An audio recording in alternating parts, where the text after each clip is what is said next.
The question is demonetization is viewed as dash major.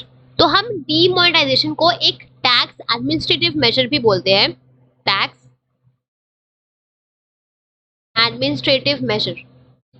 अब हम demonetisation को tax administrative major क्यों बोलते हैं? क्योंकि देखो सिंपल सी चीज है, जब गवर्नमेंट ने जब ये स्टेप लिया था नोटबंदी करने का, तो उस टाइम पे क्या था कि जितने भी आपके 500 और 1000 के नोट थे उनका जो वैल्यू है, जो वर्थ है, वो खत्म हो गया था, राइट।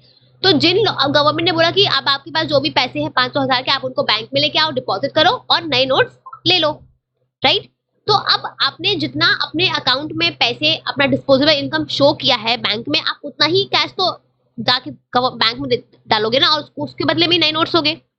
अब जो आपके पास पैसे ब्लैक मनी के फॉर्म में है, करप्शन से आपने कमाए हैं, या फिर आपने जिन पैसों पर टैक्स नहीं दिया है, जो आपके पास अनअकाउंटेड वेल्थ है, उनका आप क्या करोगे?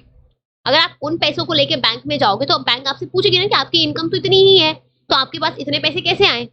फिर आपके ऊपर इन्वेस्टिगेशन होगी, गवर्नमेंट इन्वेस्टिगेट करेगी और आपको फिर पेनल्टी रेट पे टैक्स पे करना पड़ेगा, राइट। तो यहाँ पे ये जो आपका गवर्नमेंट का मेजर था करेंसीज को डीमोनेटाइज करने का, ये एक टैक्स एडमिनिस्ट्रेटिव मेजर था। इससे जो भी आपकी ब्लैक मनी होगी हमारी इकोनॉमी में, जो भी हमारी अनअकाउंटेड वेल्थ होगी, जो भी हमारे टैक्स चोरी के पैसे होंगे, वो सब आप सामने आएंगे। क्योंकि अगर आप अभी भी उन पैसों को अपने पास रखते हो, उन 500 1000 के नोट को अगर आप अभी भी अपने लॉकर में रखते हो, तो उनका कोई वर्थ नहीं है, वो सिर्फ एक कागज के टुकड़े हो गए हैं, उनका कोई वैल्यू नहीं है। जब तक आप उनको बैंक में लाके डिपॉजिट नहीं करोगे, उसके बदले में आप नए नोट्स नहीं लोगे, तब तक आपका वो पैसे किसी काम का नहीं है। अब तो उनका कोई वैल्यू भी नहीं है, वर्थ भी नहीं है, राइट। तो गवर्नमेंट का ये एक स्टेप था टैक्स को एडमिनिस्टर करने का, right. So it is viewed as a tax administrative measure, ठीक है।